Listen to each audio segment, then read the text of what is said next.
Dear students, पहले video में हमने पढ़ा था सेट थ्योरी, समुच्चय सिद्धांत का परिचय कि सेट थ्योरी क्या है।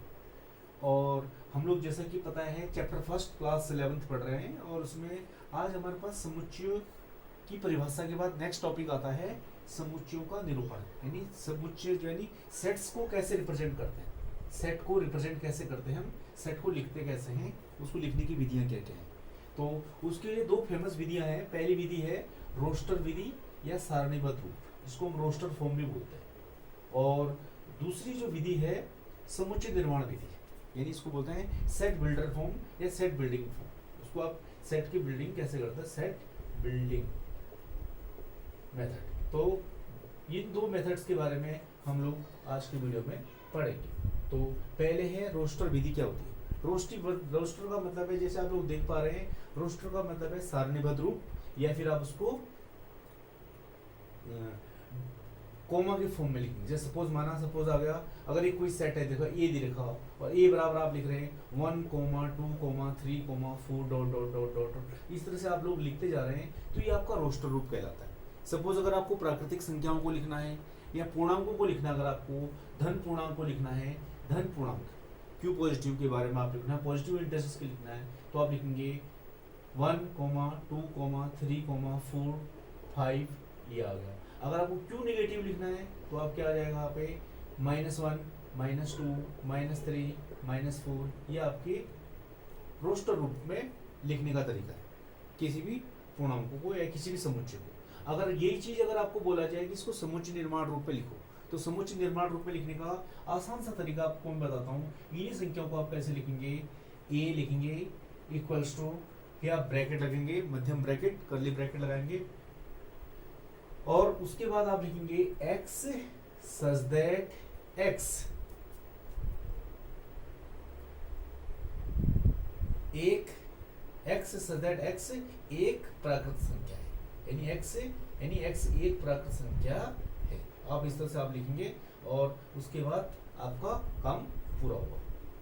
या फिर अगर आपको सपोज एक समुच्चय है क्यू पॉजिटिव, इसको अगर आपको सेट बिल्डर फॉर्म में लिखना है, यानी समुच्चय निर्माण रूप में, आप इसको लिखेंगे x सच दैट x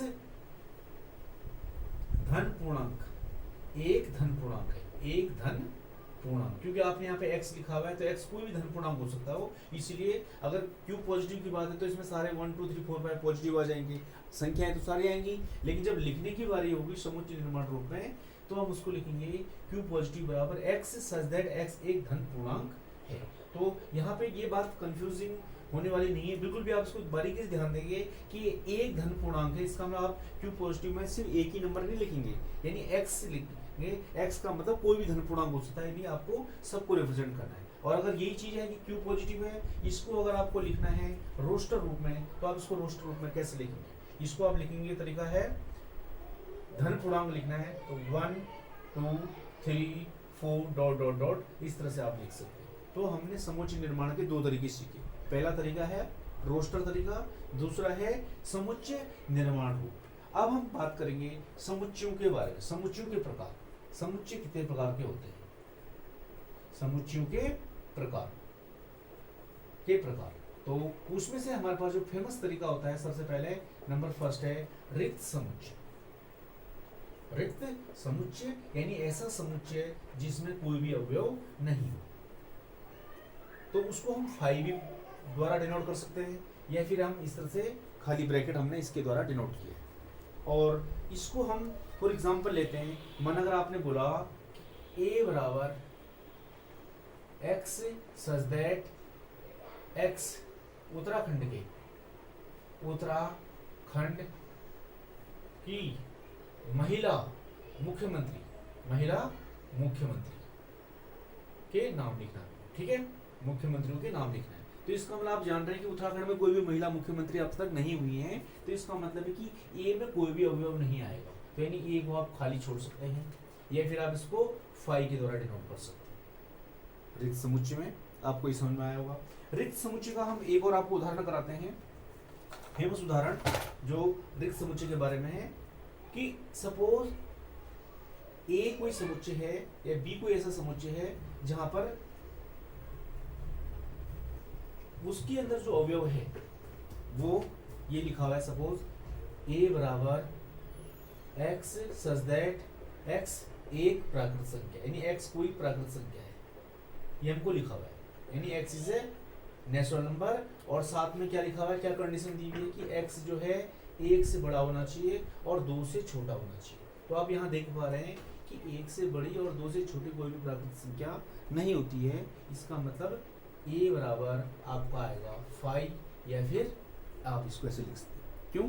क्योंकि आपको पता है कि n बराबर क्या होता है, नेचुरल नंबर, उसमें आता है 1 2 3 4 5 डॉट डॉट डॉट। तो ऐसी कोई भी प्राकृत संख्या n के अंदर नहीं होती है जो एक से ऊपर हो और दो से नीचे हो, यानी एक और दो के बीच में ऐसी कोई प्राकृत संख्या यहाँ पे नहीं पाई जाती है। तो इसका मतलब है कि हमारा सीधा सीधा आंसर है कि ए में कोई अवयव हो ही नहीं सकता। तो इसी तरह से हम समुच्चय का जो है प्रकार, जिसको हमने बोला रिक्त समुच्चय, उसके बारे में जानकारी प्राप्त कर सकते हैं। एक और समुच्चय का प्रकार मैं आपको बताता हूँ, समुच्चय जो नील सेट है, नील सेट से आगे और कौन सा समुच्चय जाता है उसके बारे में समझिए। माना नील सेट से आगे अलावा दूसरा समुच्चय है, दूसरा प्रकार हम बात करते हैं एकल समुच्चय। एकल समुच्चय, एकल समुच्चय। तो एकल समुच्चय में हम लोग लिखेंगे वो समुच्चय जिनमें केवल एक ही अवयव, यानी कि ऐसे समुच्चय जिनमें केवल एक ही अवयव होता है। यानी माना सपोज ए बराबर समुच्चय आपको दे रखा है और इसके अंदर लिखा हुआ 1, तो इसका मतलब ये एकल समुच्चय है।